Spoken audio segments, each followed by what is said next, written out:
Antes de que las campanas de la Basílica de San Pedro callaran, antes de que la sotana blanca fuera depositada en su última morada, antes de que el mundo se detuviera en señal de luto, se oyó un susurro.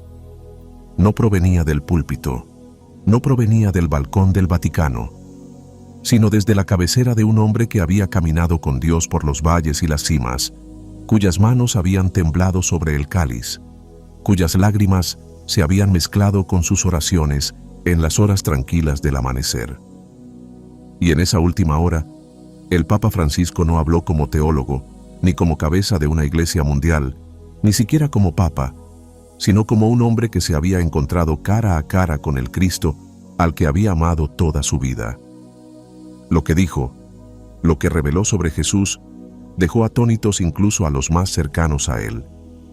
No era una doctrina, no era un decreto, era una revelación, una verdad tan tierna, tan transformadora, tan cruda con la belleza del cielo, que resonó como un último latido en los pasillos de la eternidad. Él dijo: debéis dejar de ver a Jesús solo como la respuesta a vuestras preguntas. Debéis empezar a verlo como el amigo que llora cuando vosotros lloráis, y que permanece a vuestro lado incluso cuando le dais la espalda. Y con eso, el velo entre el tiempo y la eternidad comenzó a levantarse. Esta no es solo la historia de las últimas palabras de un hombre, es una invitación a ver a Jesús como lo vio el Papa Francisco en su último aliento. No a través de vidrieras y títulos, sino a través del amor, las lágrimas y la verdad. Si alguna vez te has sentido lejos de Dios, si alguna vez te has preguntado quién es realmente Jesús, más allá de los sermones, si alguna vez has necesitado una esperanza que te sostuviera en los momentos más oscuros, quédate, porque lo que el Papa Francisco susurró en los últimos destellos de vida puede despertar algo eterno en ti. Empecemos. 1. El último susurro. Lo que el Papa Francisco reveló sobre Jesús en sus últimos días. Antes de que se apagara la última luz de su vida, el Papa Francisco compartió una revelación sobre Jesús tan íntima, tan inesperada, que quienes la escucharon se emocionaron hasta las lágrimas. No se trataba de doctrina, títulos o tradiciones, sino de quién es realmente Jesús para el alma cansada. Un redentor que entra en tu noche más oscura y se queda. Un salvador no solo de la teología, sino de la presencia. En aquellas horas de silencio, cuando el tiempo parecía ralentizarse y el aire alrededor de su cama se quedaba quieto, Francisco no hablaba como obispo de Roma ni como figura de autoridad mundial. El peso de su título hacía tiempo que había desaparecido de sus hombros. Lo que quedaba era algo más puro, más profundo. Un alma que se preparaba para encontrarse con aquel a quien había seguido durante casi 9 décadas. Su respiración era suave, sus palabras cuidadosas. Y sin embargo, de ese frágil recipiente salió una confesión que no estaba envuelta en ceremonias, sino en asombro. Dijo: he pasado toda mi vida hablando de Él, enseñando sobre Él, caminando hacia Él. Pero solo ahora, a la sombra de la eternidad, por fin lo veo. Y no es lo que esperaba. Es más. La habitación contuvo el aliento.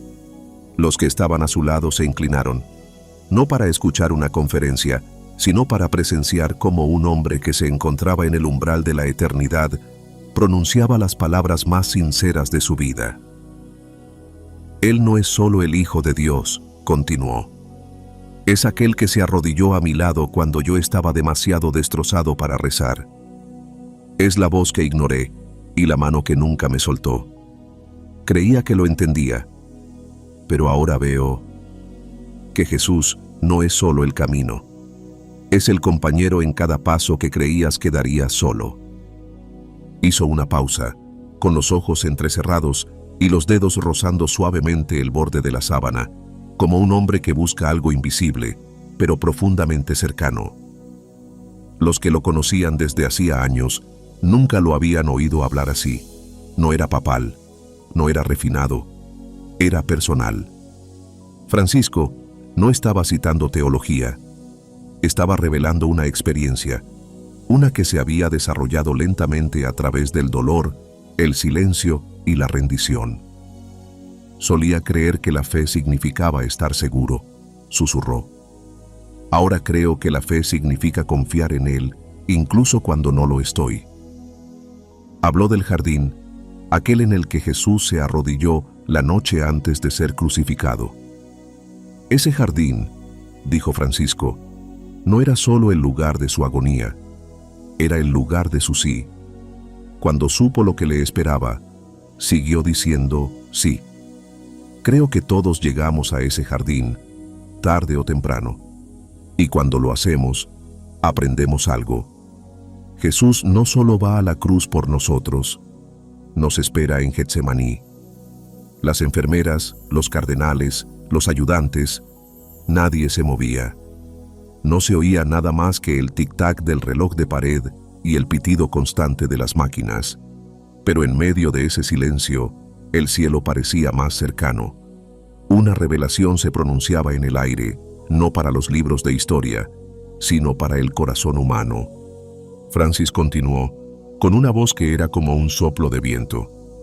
Creéis que estáis demasiado perdidos, demasiado indignos, pero Jesús, Él se sienta con los rechazados, cena con los marginados, atraviesa puertas cerradas para llegar a los discípulos asustados, y si atravesaría paredes para llegar hasta ellos, atravesaría cualquier cosa para llegar hasta vosotros. Las lágrimas brotaron de los ojos de los que estaban cerca. Uno de sus ayudantes de toda la vida, normalmente sereno y profesional, se llevó una mano a la boca para reprimir un sollozo. Francisco se dio cuenta. Sonrió levemente y añadió, «No tengáis miedo a morir. Temed no reconocer a Jesús cuando venga a sentarse a vuestro lado en vuestro dolor». Reflexionó sobre Pedro, el que le negó, en Tomás, el que dudó de él. Pensaban que le habían fallado, pero cuando resucitó, no volvió con ira, volvió con el desayuno, con pan, con perdón. Así es Jesús, gentil, firme, inquebrantable en el amor. Y entonces, sus últimas palabras en ese momento, sin ensayar, sin grabar para ninguna transcripción oficial, se le escaparon como una oración. Él no está lejos. Nunca lo ha estado. Somos nosotros los que nos alejamos, no Él. Y sin embargo, Él espera, siempre espera, al borde de nuestra confusión, con los brazos abiertos. Ese fue el último susurro. No fue una declaración desde un balcón, sino un testimonio desde una cama. No fue teología para la mente, sino consuelo para el alma. No era la voz de un papa lo que oíamos, era la voz de un hombre que finalmente había visto a Jesús tal y como es. No un rey lejano, sino un amigo que se queda cuando todos los demás se marchan. Un Salvador que llora contigo, camina contigo, te espera y nunca deja de llamarte para que vuelvas a casa. 2. El Dios que camina con nosotros, de Buenos Aires al Vaticano, un viaje tras las huellas de Cristo. Mucho antes de ser papa, Jorge Mario Bergoglio caminaba junto a Jesús, no con fanfarria ni luces intermitentes, sino en silencio, con pequeños gestos de bondad y oraciones que a veces eran respondidas con silencio. Su viaje no comenzó en salones de mármol ni bajo la mirada de las cámaras. Comenzó en autobuses abarrotados, en confesiones susurradas, en las humildes calles de Buenos Aires, donde el olor de la comida callejera se mezclaba con el aroma del incienso que se elevaba desde las capillas de las esquinas. Era un hombre del pueblo, pero más que eso, era un hombre de presencia. Y la presencia que llevaba no era la suya, era la de Cristo. Una vez dijo que no encontró a Jesús en visiones ni revelaciones, sino en el rostro de la mujer cansada que se arrodilló a su lado para rezar. en el hombre destrozado que confesó que ya no creía, y en el niño que preguntó si Dios aún podía oírlo por la noche. Esos momentos, tan fáciles de pasar por alto, se convirtieron en altares, y en cada uno de ellos, Cristo dejó una huella sagrada de amor, tan silenciosa que podía pasar desapercibida a menos que se prestara verdadera atención. Jorge nunca pretendió ser santo. Eso era lo que le hacía digno de confianza. Sabía que era imperfecto, sabía que a veces sus pensamientos se desviaban, sabía que albergaba dudas en su corazón, pero también sabía una verdad aún mayor. Jesús camina con los imperfectos, no detrás de ellos, regañándolos, no por encima de ellos, juzgándolos, sino a su lado, respirando el mismo polvo, soportando el mismo largo camino. Esa creencia lo llevó a través de décadas de ministerio, a través de noches de insomnio, por el dolor pastoral y la carga del liderazgo que a veces se sentía insoportable. Incluso cuando se convirtió en arzobispo de Buenos Aires, se negó a separarse del pueblo. Viajaba en metro, caminaba por las calles, vivía con sencillez, y cuando le preguntaban por qué, respondía: porque Jesús habría hecho lo mismo. Él no es un Dios que flota sobre nosotros, Él camina entre nosotros, y yo quiero caminar donde Él camina. No era un eslogan, era su teología. Recordaba una vez que estaba en un comedor para pobres y un anciano sacudió la cabeza y dijo: la iglesia nos olvidó hace mucho tiempo. Jorge no defendió a la iglesia. No citó el catecismo ni estadísticas. Solo asintió con la cabeza, puso una mano sobre el hombro del hombre y le susurró. Pero Jesús no lo hizo. Ese momento nunca llegó a los titulares, pero el cielo lo vio, porque Jesús estaba allí, en el calor de esa mano, en la tranquila afirmación de la dignidad, en la negativa a defender un sistema a costa de un alma. Años más tarde, cuando el mundo lo conoció como el Papa Francisco, esos mismos pasos lo siguieron hasta el corazón del Vaticano. Pero nunca dejó que los aplausos del mundo ahogaran la voz suave y tranquila que siempre lo había guiado. Una vez dijo: camino con Jesús como un mendigo aferrado a un rey. Esa imagen, tan cruda, tan reveladora, mostraba la postura de su corazón. Nunca creyó haber dominado la fe. Solo creía haber encontrado la misericordia, y que la misericordia le había tomado de la mano. En sus momentos privados, a menudo reflexionaba sobre Lucas 24, el camino a Emaús. 2 discípulos caminando con tristeza, con su esperanza crucificada, sin saber que Jesús estaba a su lado. Así es como Él camina, decía Francisco, sin anunciarse, sin espectáculo, en silencio, hasta que lo reconocemos al partir el pan. Creía que así era como Jesús había caminado con él también. No siempre visible, no siempre comprendido, pero siempre cerca. A veces se susurraba a sí mismo una frase que le gustaba del Salmo 139. Aún allí me guiará tu mano, tu diestra me sostendrá. Desde el seminario hasta los barrios marginales, desde las lágrimas secretas hasta los discursos mundiales, Francisco creía que Dios nunca lo había abandonado, que cada paso, incluso los temblorosos, había estado acompañado, que incluso cuando se sentía más solo, Jesús había estado más cerca que el aire de sus pulmones. Y ahora, al acercarse al final de ese largo viaje, a menudo miraba atrás, no con orgullo, sino con asombro. Asombro de que Dios caminara tan suavemente junto a un hombre tan común. Asombro porque el Rey del Cielo ralentizara su paso para adaptarse al arrastrar de pies de los cansados y los desconsolados.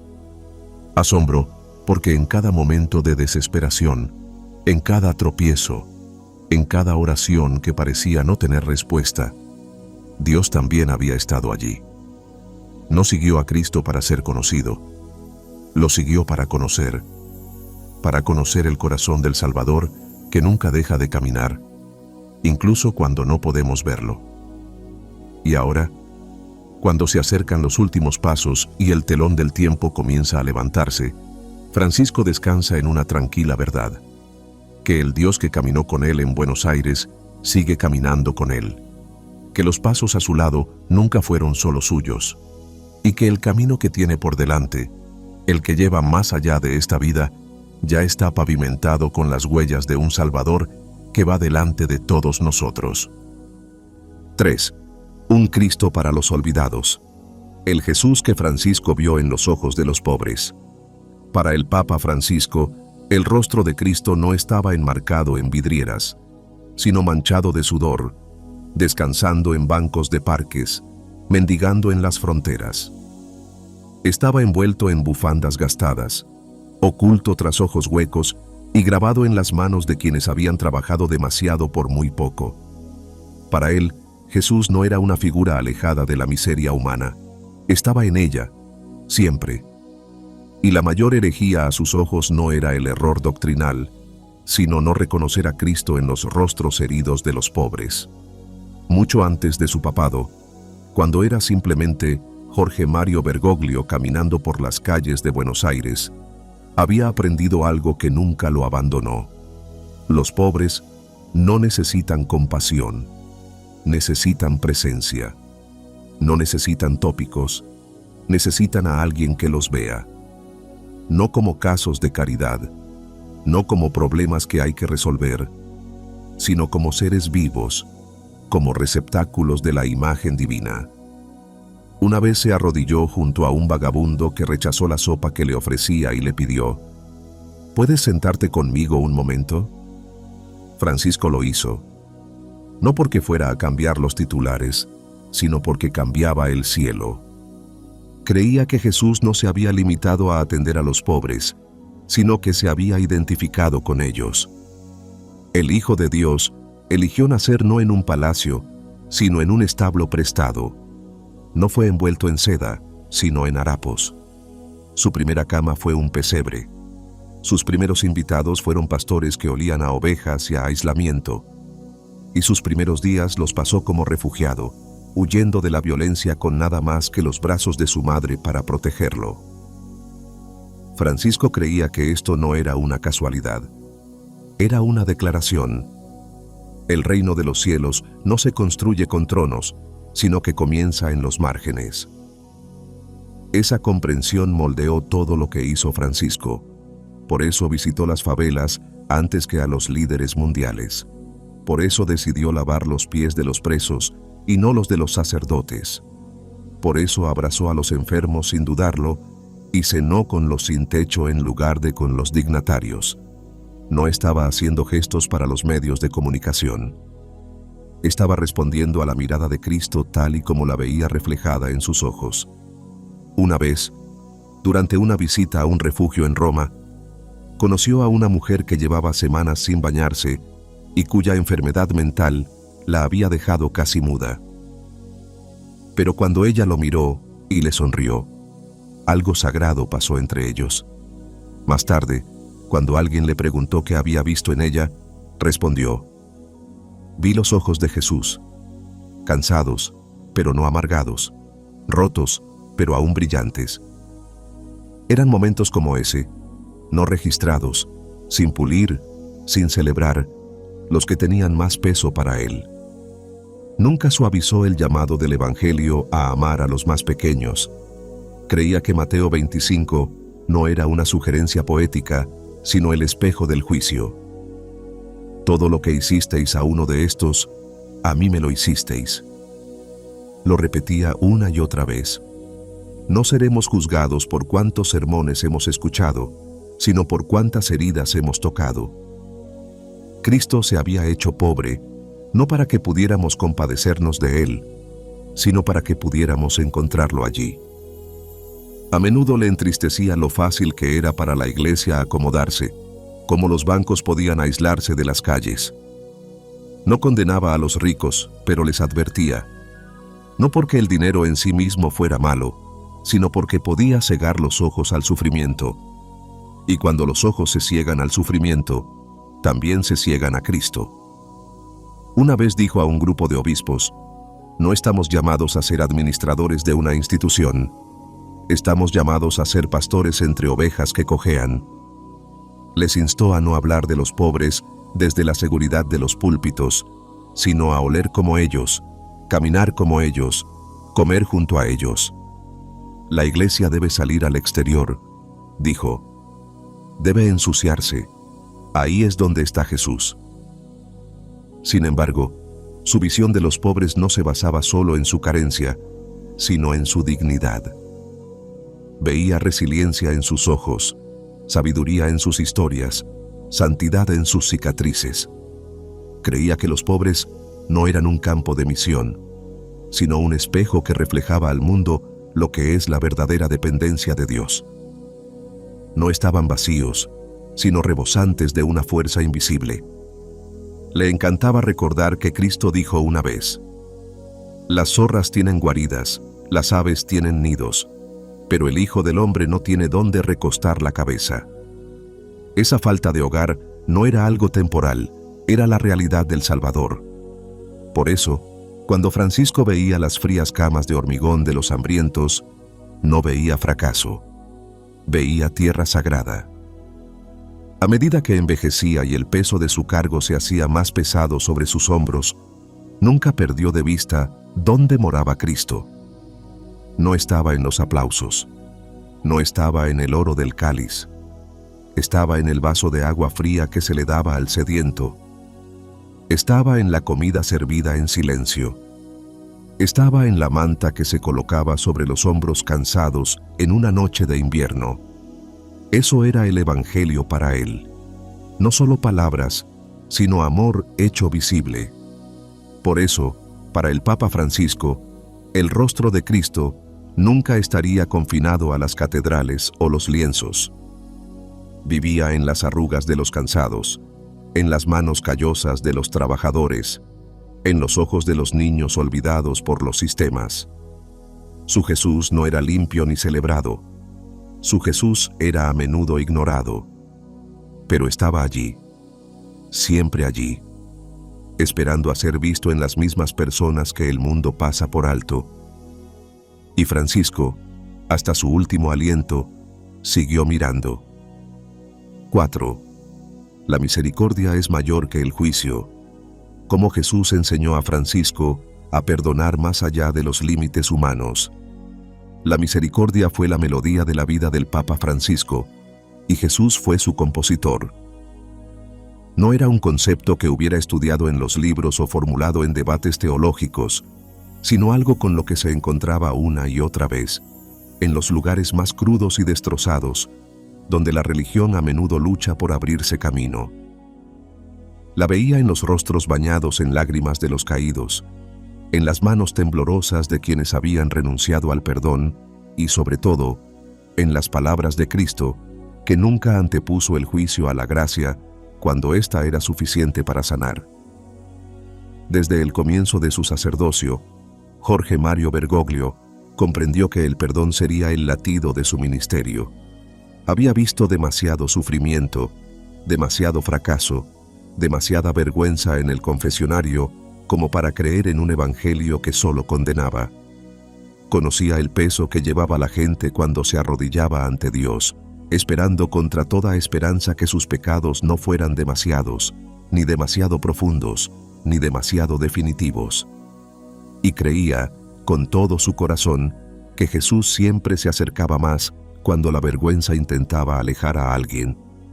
La historia que más le marcó, quizás más que ninguna otra, fue la parábola del hijo pródigo. No la leía como un cuento sobre un niño descarriado. La leía como el retrato de un padre que corría. La imagen del padre corriendo hacia su hijo perdido, con las túnicas ondeando al viento, la dignidad arrojada al suelo en nombre de la misericordia, le conmovió profundamente. Dios, dijo una vez, no está esperando para castigarte, corre para abrazarte. Esa parábola se convirtió en la piedra angular de su visión pastoral, la misericordia ante todo, siempre. Llevaba esa historia como una lámpara en habitaciones oscuras. Cuando otros pedían cautela, políticas o procedimientos, Francisco pedía compasión. No veía el pecado como un muro, sino como una herida, y las heridas no necesitan juicio. Necesitan curación. El pecado no es un misterio para Dios, susurró una vez. Lo que le escandaliza no es que pequemos, sino que nos alejemos de él después. Creía que la iglesia era más cristiana no cuando construía muros más altos, sino cuando abría los brazos. Y en un mundo cada vez más ruidoso en sus acusaciones y más duro en sus opiniones, Francisco se convirtió en una voz tranquila y amable. Nunca excusó el pecado, pero nunca dejó que su peso eclipsara la belleza de la redención. Una vez dijo a un grupo de sacerdotes: el confesionario no es una cámara de tortura, es el lugar donde se liberan los corazones.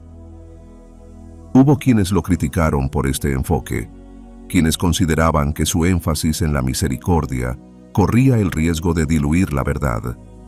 Pero Francisco lo veía de otra manera. Creía que la verdad y la misericordia nunca estaban en conflicto, porque el mismo Jesús era ambas cosas.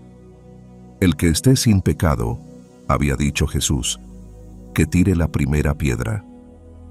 Y cuando nadie lanzó piedras, miró a la mujer y le dijo: tampoco yo te condeno.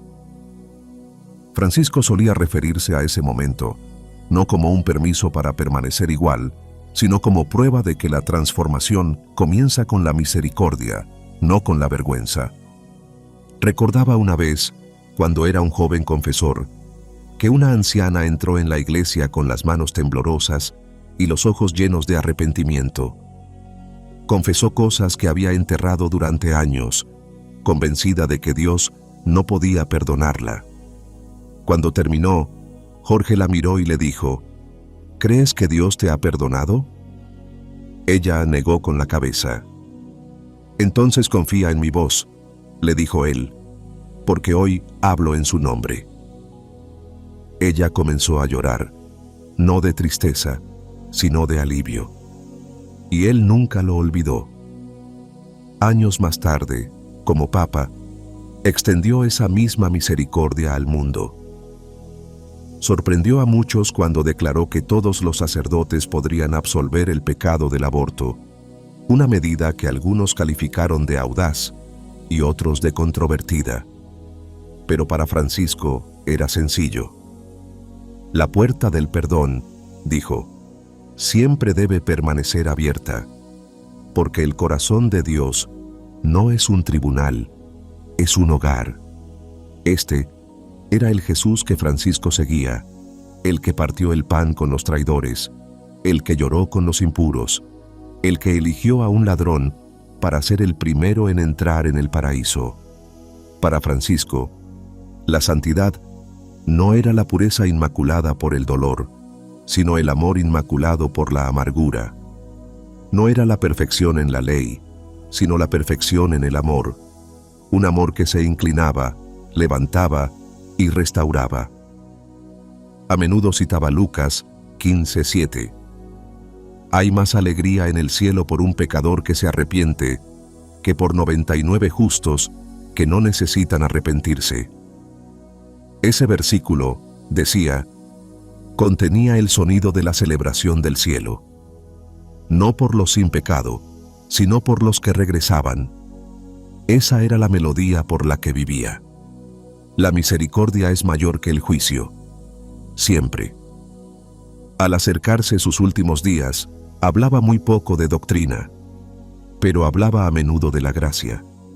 Y en esas reflexiones suaves, un mensaje se repetía una y otra vez: que Jesús siempre elegirá la restauración antes que el rechazo, que nadie está demasiado lejos, que los brazos del Padre siguen abiertos, siguen corriendo, siguen esperando, y que la misericordia real, costosa, divina, nunca es el final de la historia, es el comienzo. 5. El pastor que dejó a las 99. ¿Por qué el amor radical de Jesús transformó la misión de la iglesia?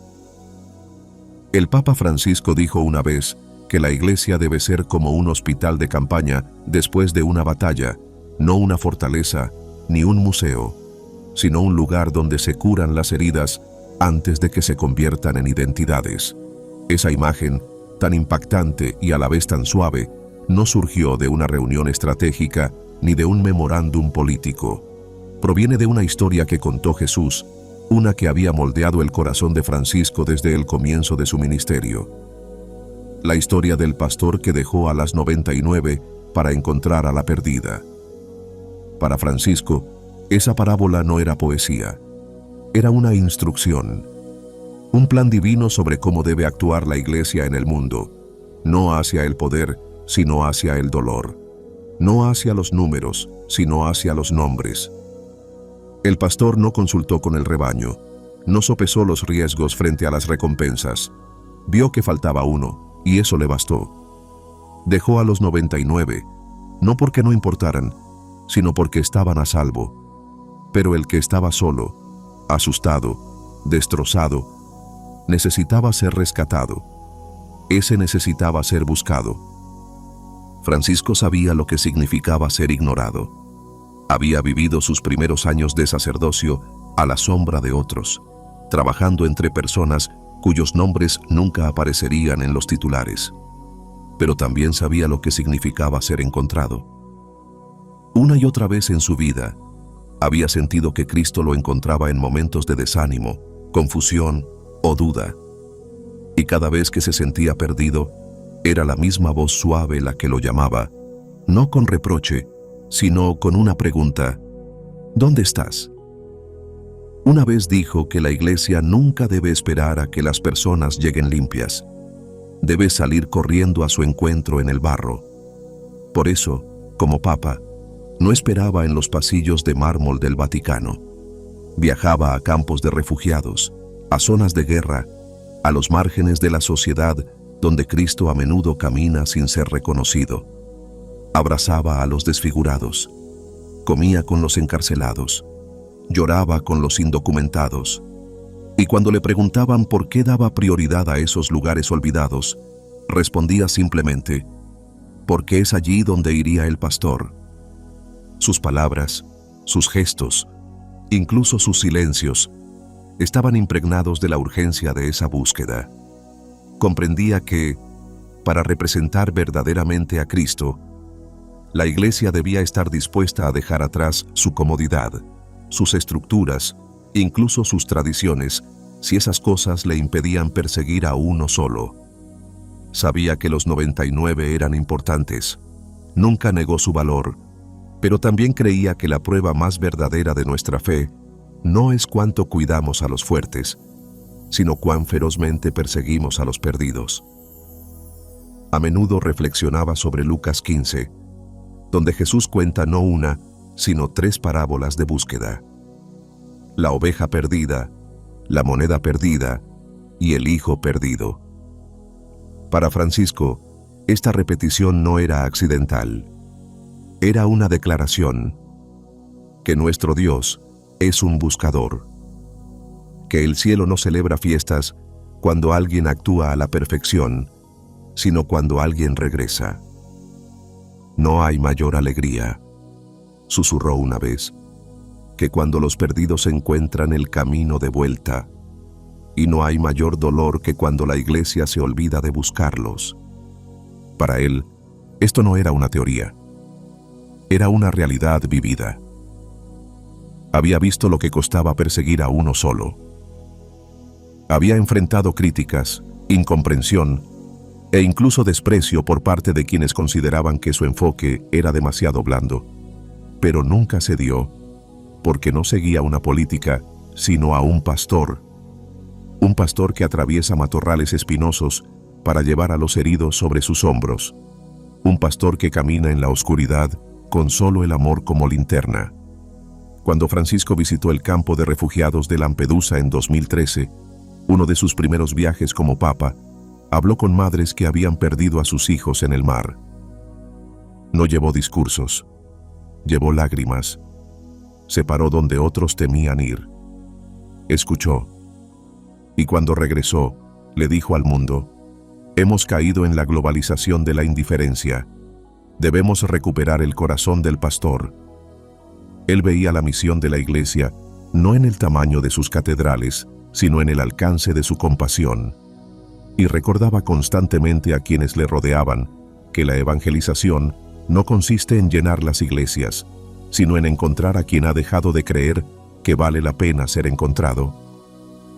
Consiste en recorrer largos caminos, cruzar fronteras incómodas y a veces incluso dejar a los 99 para hacerlo. A medida que su cuerpo se debilitaba, esta visión se hacía más fuerte. En sus últimos días, hablaba a menudo del pastor. No en términos teológicos grandilocuentes, sino en el lenguaje del amor. Hablaba de un Jesús que se arriesga a ser malinterpretado por el bien de un alma frágil, un Jesús que se adentra en la tormenta para encontrar a la oveja que no puede volver sola. E instó a la Iglesia, con palabras susurradas y respiraciones dolorosas, a hacer lo mismo. Creía profundamente que el Evangelio no se predica plenamente hasta que se lleva a casa a uno solo, que el amor de Dios no se ve plenamente hasta que se extiende a los lugares donde nadie más quiere ir, que la verdadera santidad no se mide en rituales, sino en riesgos, arriesgar la comodidad, arriesgar la reputación, arriesgando todo por el bien de aquel que todavía está ahí fuera, asustado y solo. Y así vivió el Papa Francisco su misión como el pastor de la historia. Abandonó la seguridad de las 99, vagó por las colinas, por los valles, por el polvo y las sombras, y no se detuvo hasta que alguien levantó la vista, con los ojos llenos de lágrimas y temblando, y vio en sus ojos el mismo amor que una vez lo buscó a él. 6. La cruz y la silla de ruedas. Lo que Francisco aprendió de Cristo en su última debilidad. A medida que su salud se deterioraba, Francisco se parecía cada vez más al Salvador al que servía. Débil de cuerpo, pero fuerte de espíritu. El hombre que una vez caminó entre la multitud, inclinándose para besar la cabeza de los niños y las manos de los pobres, ahora se movía lentamente, a menudo con ayuda, y finalmente en silla de ruedas. El mundo veía cómo su fuerza física se debilitaba, pero los más cercanos a él vieron algo más profundo despertando, algo invisible, algo sagrado, una fuerza tranquila que no nacía de la resistencia o el estatus, sino de la rendición. Era como si cuanto más se acercaba al final, más claramente oía susurrar a Cristo. No había amargura en sus ojos cuando los médicos le dijeron que su cuerpo ya no podía sostenerlo como antes. Solo había quietud. No era resignación, sino reflexión. A menudo había predicado sobre la dignidad de la debilidad, sobre la santidad oculta en el sufrimiento. Ahora se le invitaba a vivir esas palabras, no desde un púlpito, sino desde un lugar de dependencia. Lo aceptó con la humildad de un hombre que había dejado de medir la vida por lo que podía hacer y había empezado a medirla por a quién pertenecía. Una vez dijo: cuando ya no pude caminar sin dolor, Cristo comenzó a caminar en mí. No era poético, era personal. Su silla de ruedas se convirtió en su propio púlpito. No de elocuencia, sino de testimonio. Cada entrada silenciosa, cada movimiento laborioso, cada aparición pública con las extremidades temblorosas, hablaba más alto que los sermones. Decían: sigo aquí, y él también. No veía el sufrimiento como un castigo. Nunca lo había visto así. Lo veía como el lugar donde Dios habla con más ternura, donde el ruido de la actuación se desvanece y la voz del pastor se vuelve inconfundible. En una de sus últimas cartas a los fieles, escribió: Cristo no nos redimió desde un trono, nos redimió desde una cruz. Esas palabras ya no eran solo una verdad teológica, eran una verdad vivida. El Papa que una vez abrazó a los quebrantados era ahora uno de ellos. Y en ese lugar dijo: Jesús ya no es una idea, es mi compañero. Hubo días en que el dolor era agudo, en que su cuerpo se negaba a responder, e incluso levantar un vaso de agua le parecía levantar un peso demasiado pesado para sus brazos. Pero incluso entonces rezaba, no siempre con palabras, sino con su presencia. Quienes entraban en su habitación a menudo lo encontraban en silencio, con los ojos cerrados y los labios moviéndose muy ligeramente. Y cuando le preguntaban qué estaba rezando, respondía con una sola frase: le estoy diciendo que no tengo miedo. No era bravuconería, era confianza. Había caminado con Cristo el tiempo suficiente para saber que la debilidad no era el fin de la utilidad, que la rendición no era la muerte del propósito.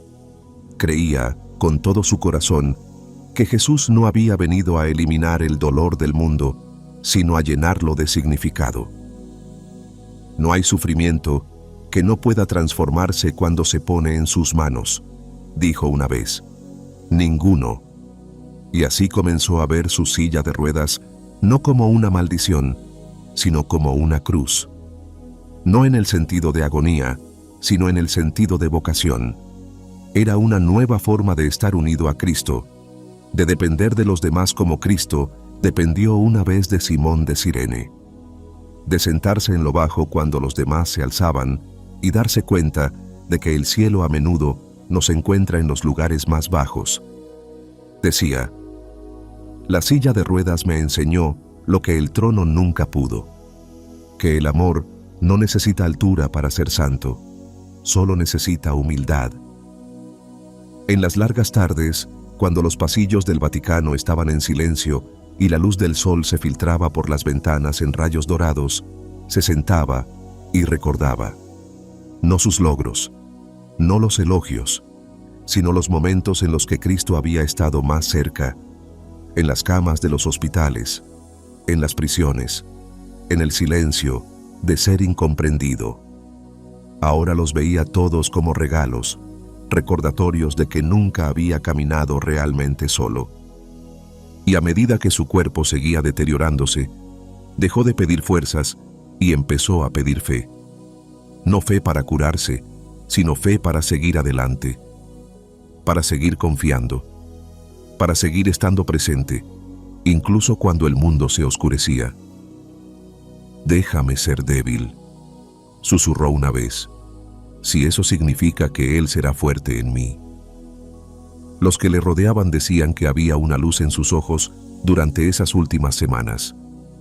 No era la luz de la recuperación, era la luz del reconocimiento, como si estuviera viendo algo que los demás no podían ver, como si el velo entre este mundo y el cielo se hubiera vuelto más fino. Y tal vez así era. Tal vez Cristo ya estaba cerca, ya estaba hablando, ya estaba alcanzando a su siervo con las mismas manos que una vez sangraron por el mundo. Al final, el hombre que había llevado la carga de millones de personas se dejó llevar. Por enfermeras, por ayudantes, por el Espíritu de Dios. Y en esa rendición, dio testimonio de algo eterno, que la santidad no es la ausencia de debilidad, sino la presencia de Cristo en ella. Que la cruz no es un símbolo de derrota, sino de compañía divina. Y que, a veces, el mejor sermón no se predica con palabras, sino con la dignidad silenciosa de una vida entregada por amor. 7.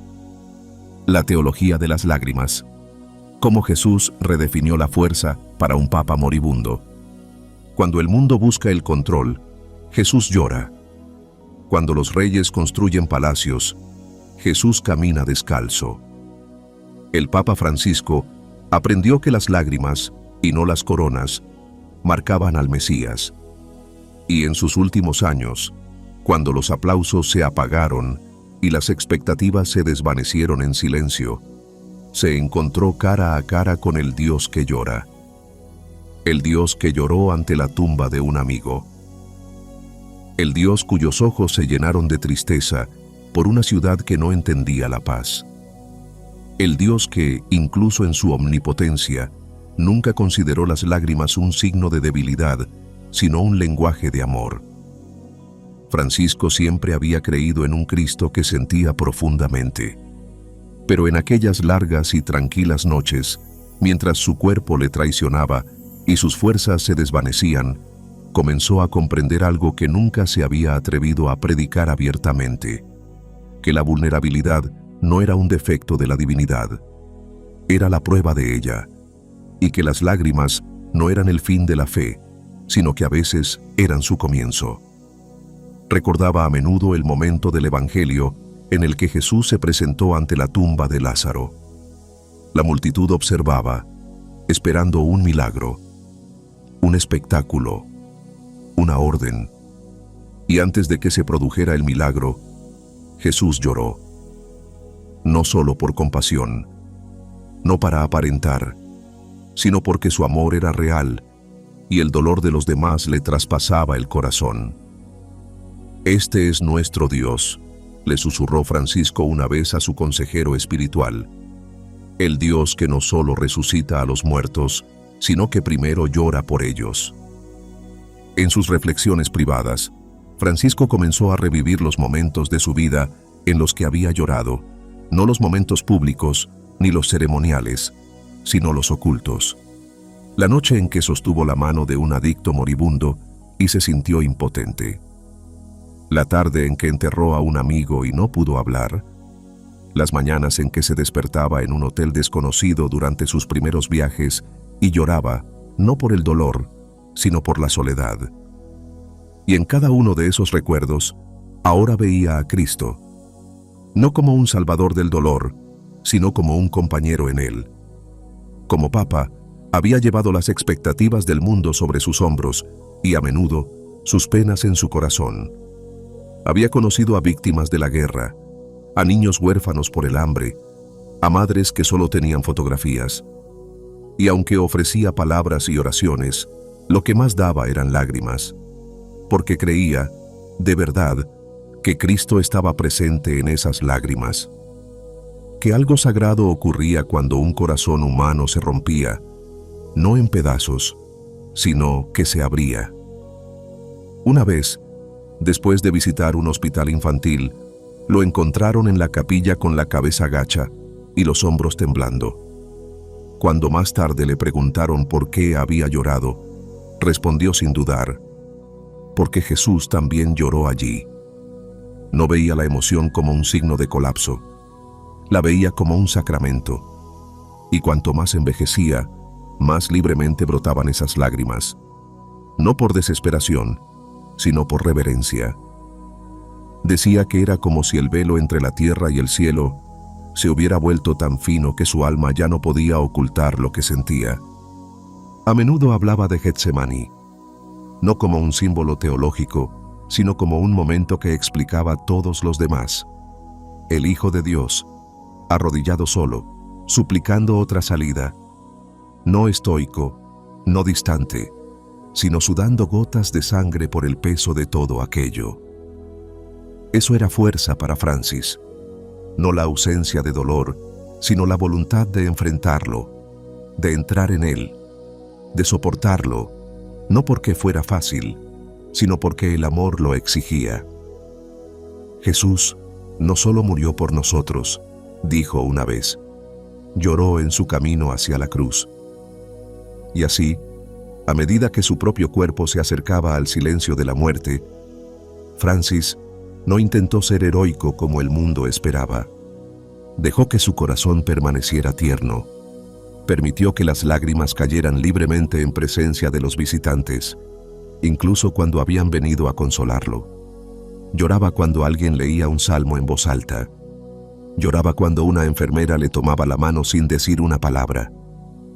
Lloraba cuando le ponían la Eucaristía en la mano y lo único que podía susurrar era: «Gracias». Lo que el mundo veía como fragilidad, él lo veía como sacralidad. Lo que algunos llamarían disminución, él lo llamaba profundización. Porque Cristo le había mostrado que las lágrimas no eran la pérdida de la fe, sino la prueba misma de ella. que lo divino no necesitaba armadura para ser glorioso, solo necesitaba la verdad. Y en esa verdad, cruda, desnuda, indefensa, encontró la fuerza que nunca había conocido cuando su cuerpo aún le obedecía. Llegó una noche, tranquila y sin nada especial, en la que se volvió hacia su asistente y le dijo: «Si algo he aprendido, es que Dios no viene a quien se siente fuerte, viene a quien llora en la oscuridad y no lo oculta».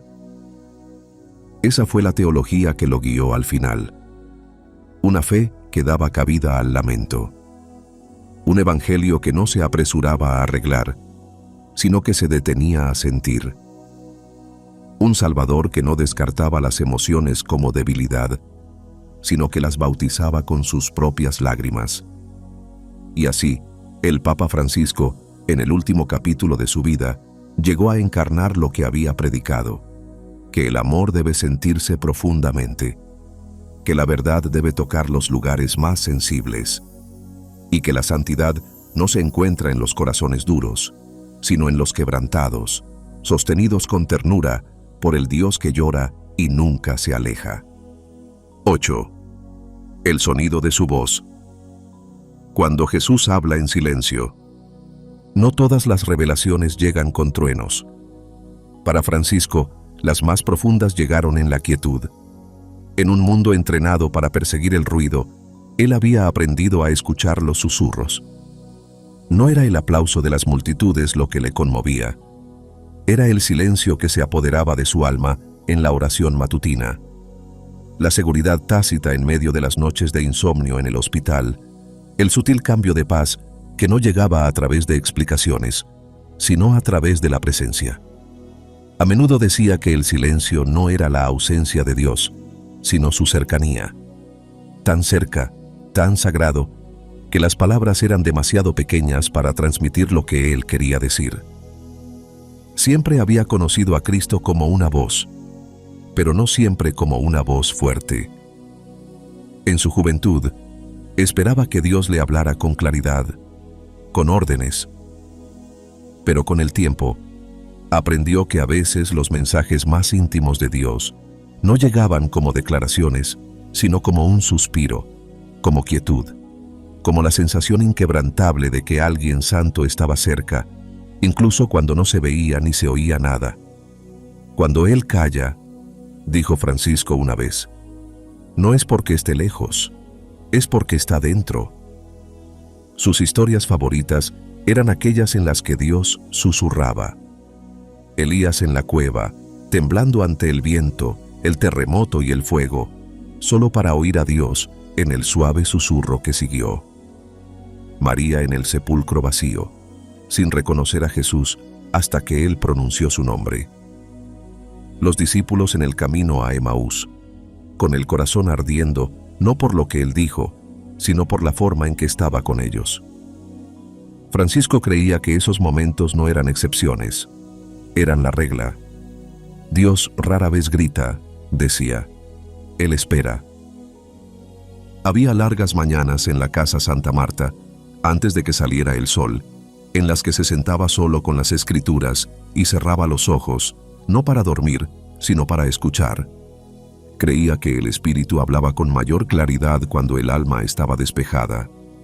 Y en esas primeras horas, la palabra no llegaba como una instrucción, sino como una presencia, como calor, como el eco de un nombre que solo Dios había conocido verdaderamente. Esos eran los momentos que daban forma a su día, no las reuniones, no los memorandos. El silencio. A veces se detenía en medio de una conversación, como si algo invisible le hubiera tocado el corazón. Cuando le preguntaban qué estaba haciendo, sonreía y respondía, «Solo estoy escuchando». Vivía en un mundo que exigía discursos, respuestas, reacciones, pero él servía a un Dios que prefería las pausas. Y había aprendido, lentamente, dolorosamente, maravillosamente, que el alma no crece haciendo más, sino estando con aquel que ya es. Las noches en el hospital no hicieron más que profundizar esta verdad. Cuando su respiración se volvió superficial y el dolor en sus articulaciones, se negó a ceder. Dejó de intentar rezar en párrafos. Simplemente descansó en la presencia de aquel que conocía cada palabra no pronunciada. Había noches en las que el dolor le robaba el habla, pero nunca la comunión. No necesitaba formar pensamientos, solo necesitaba estar quieto. Él sabe lo que diría, susurró una vez, y lo que no puedo decir. El silencio se convirtió en tierra sagrada. No era un vacío, sino un viñedo. No era nada, sino expectativa. Fue en ese silencio donde escuchó a Jesús con mayor claridad, no con sus oídos, sino con su corazón. Lo sentía cuando una enfermera le ajustaba la manta con ternura. Lo sentía cuando alguien entraba en la habitación y no hablaba, sino que simplemente se sentaba. Lo sentía cuando el Salmo 46:10 resonaba en su espíritu. Quédate quieto y reconoce que yo soy Dios. Ese versículo se convirtió en su ancla, su aliento, su mapa. Antes creía que escuchar a Dios significaba tener certeza, pero la edad le enseñó lo contrario. Escuchar a Jesús, decía, era a menudo sentarse con el misterio. Confiar en la presencia incluso cuando el plan no estaba claro. Ya no necesitaba explicaciones. Necesitaba la quietud que le recordaba que no estaba solo, que Dios no estaba esperando al otro lado de la comprensión, sino que estaba sentado a su lado en la incertidumbre. En sus últimas semanas, hablaba menos. Pero los que estaban cerca decían que su silencio parecía pleno. No vacío, sino rebosante. Como si estuviera conversando con alguien que ellos no podían ver. Como si cada respiración fuera una respuesta a una pregunta que solo el cielo había hecho. A menudo miraba hacia la ventana mientras la luz del sol se colaba por ella, moviendo los labios en lo que parecía un susurro, pero que podría haber sido una adoración. Y entonces, una tarde, mientras las sombras se alargaban y el silencio envolvía su cama como una plegaria, cerró los ojos y dijo, Él está hablando. Nadie más oyó ningún sonido. Pero Francis sonrió, porque para él no se trataba del volumen. Nunca lo había sido. Se trataba de la presencia, esa que envuelve el alma sin una sola palabra y dice, estoy aquí, siempre he estado aquí. Y en ese silencio descansó. No porque las preguntas hubieran sido respondidas, sino porque la voz había hablado. No con un trueno, sino con amor. 9. Jesús y el fin del mundo. Lo que el Papa creía sobre el regreso de Cristo. En medio de rumores de profecías y susurros sobre el fin de los tiempos, las especulaciones se arremolinaban en torno al Papa Francisco. ¿Era él el último Papa? ¿Estaba la Iglesia entrando en su último capítulo? ¿Se encaminaba la historia hacia algo vasto y cataclísmico? Las preguntas surgían a menudo, a veces envueltas en miedo, a veces en fascinación. Pero Francisco rara vez las respondía con dramatismo. No alimentaba la histeria. En cambio, respondía con algo mucho más fundamentado, la esperanza. No negaba el peso de las profecías. Conocía los escritos de San Malaquías, entendía las advertencias de las Escrituras, pero también creía que comprender verdaderamente el regreso de Cristo no era predecir una fecha o descifrar un símbolo, sino vivir en una actitud de preparación, no de temor.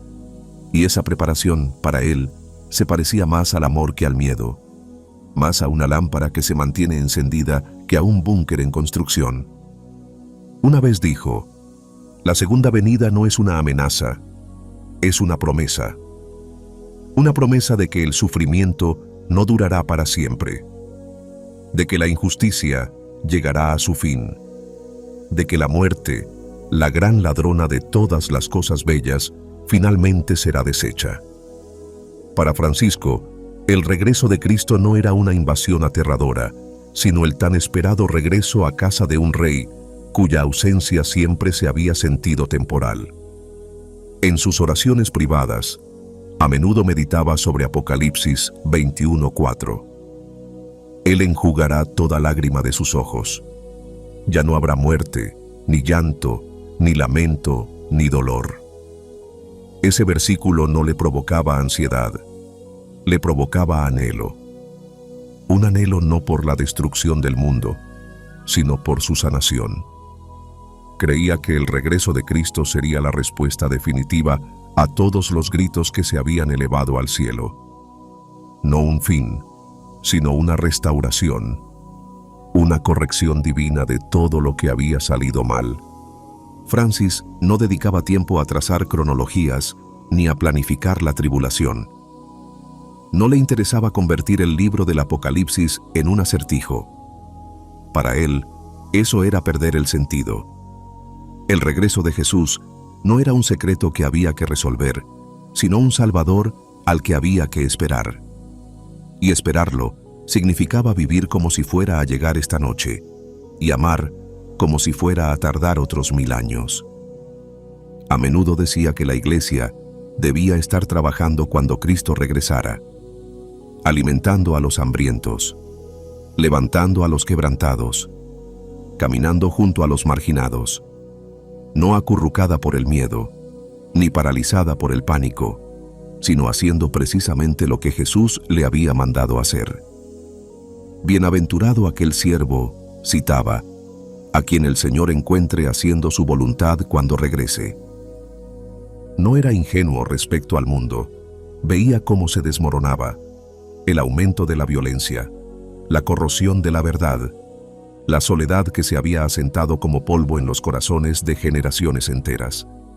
Sabía que muchos se habían cansado, se habían desilusionado.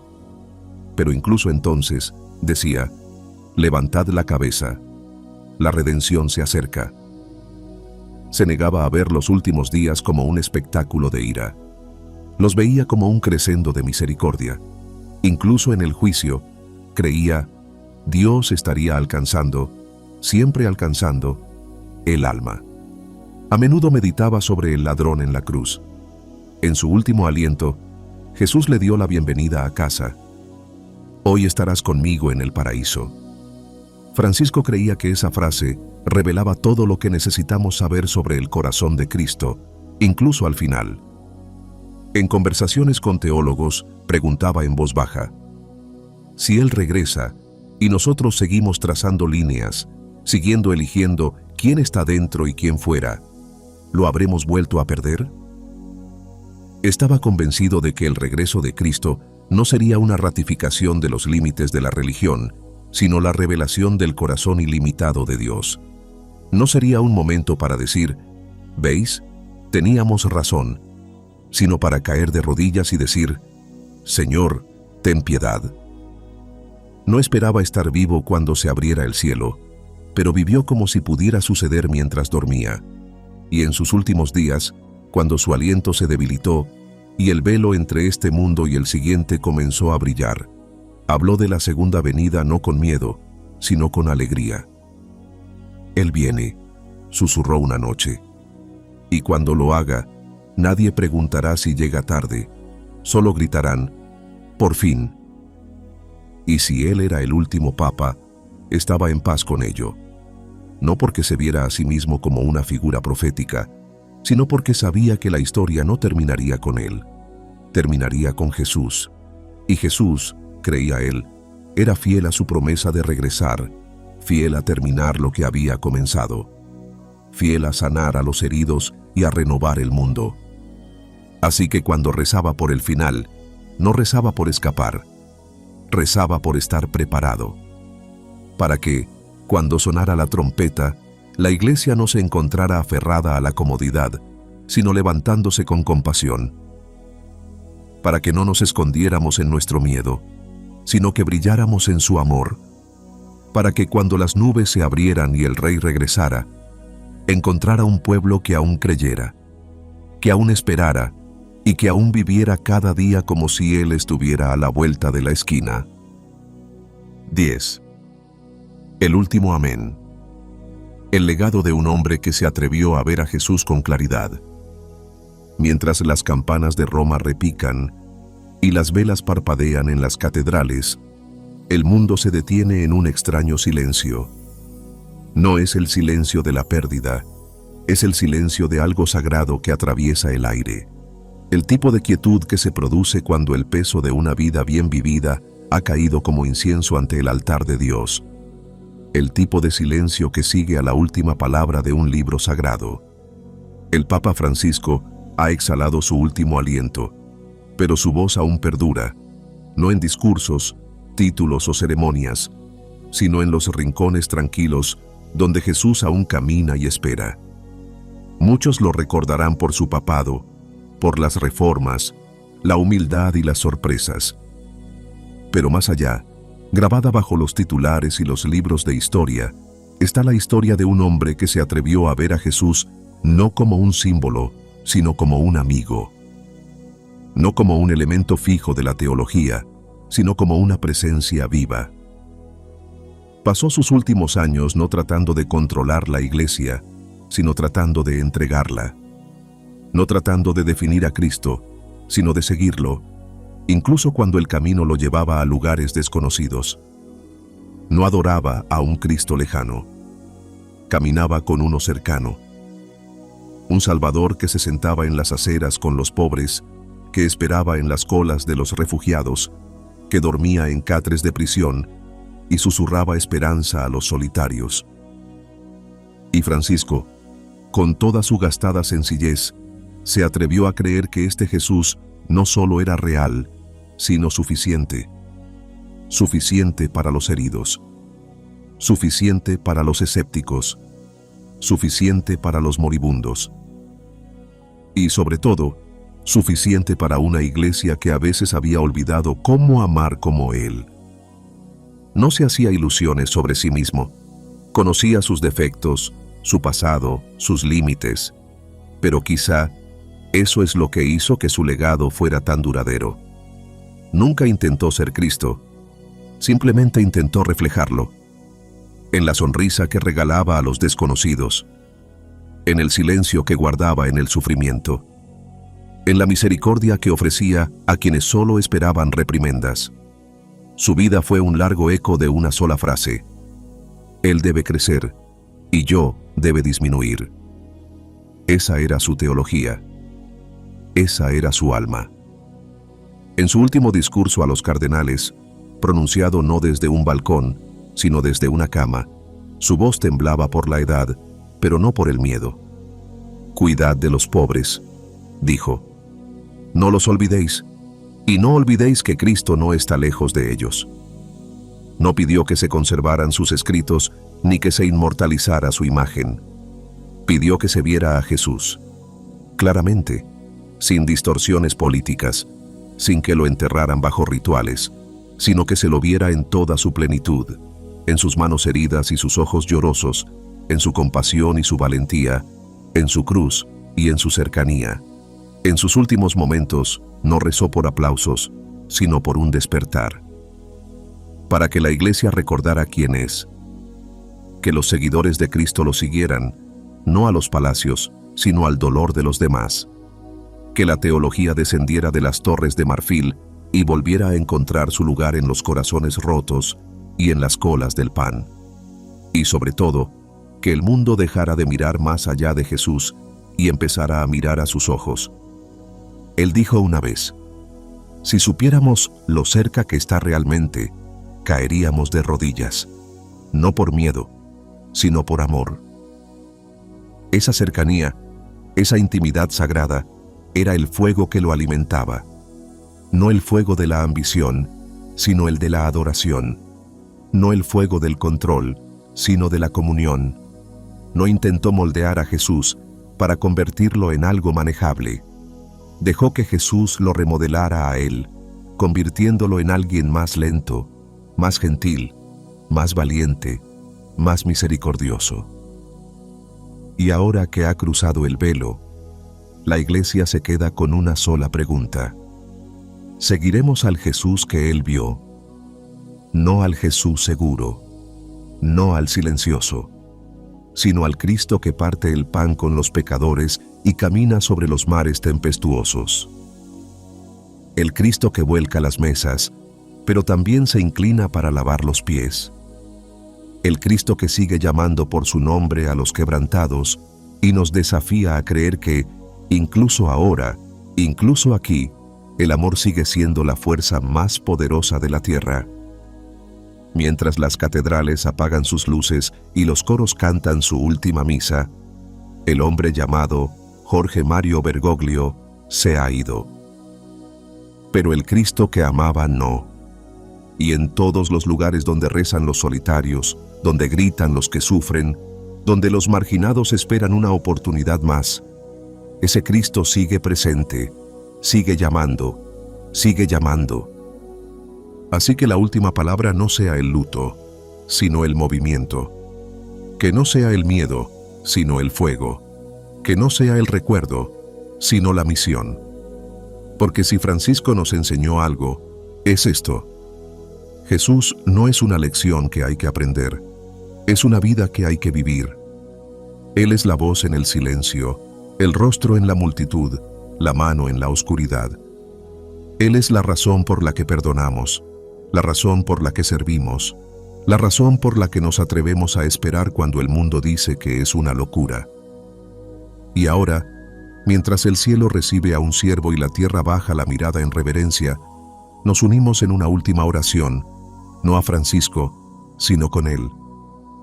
Una oración susurrada no desde un púlpito, sino desde el alma.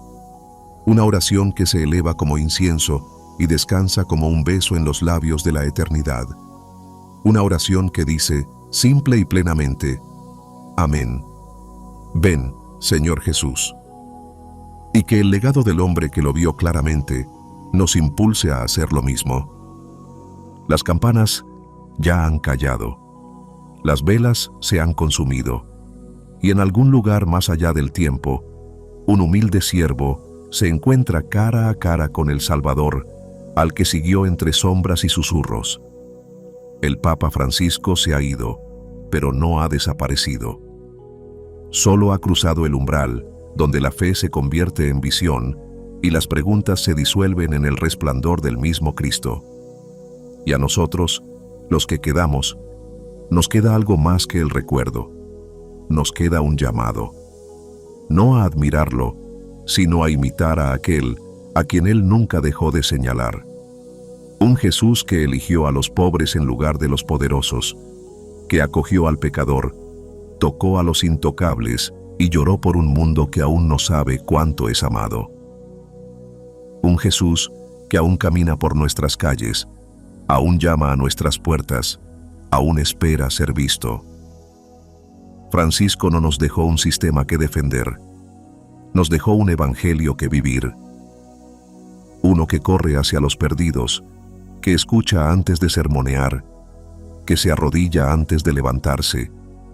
Uno que ve a Jesús no solo en el cáliz y el credo, sino en las manos callosas de los trabajadores, en los ojos llorosos de los refugiados y en las oraciones silenciosas de aquellos a quienes el mundo olvida. Y ahora nos toca a nosotros llevar la antorcha, recorrer el camino, seguir a Jesús, que sigue rompiendo las reglas con amor, a Jesús, que sigue hablando en silencio, al Jesús, que sigue prometiendo volver, no como un extraño, sino como el amigo que nunca se fue.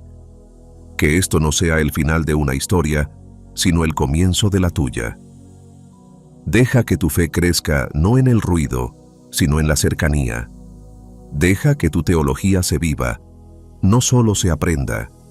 Que tu vida se convierta en el tipo de sermón que nadie olvida, no por su elocuencia, sino por el amor. Y si estas reflexiones han despertado algo en ti, si te has sentido visto, conmovido o desafiado, si anhelas caminar con Jesús como lo hizo Francisco, entonces, por favor, suscríbete a este canal para que podamos seguir recorriendo juntos este camino. Comenta a continuación y comparte qué parte de este mensaje te ha llegado más al corazón. Comparte también este video con alguien que necesite ver a Jesús un poco más claramente hoy. Porque la historia no ha terminado. Nunca lo ha hecho. La tumba sigue vacía y el Salvador sigue vivo. Amén.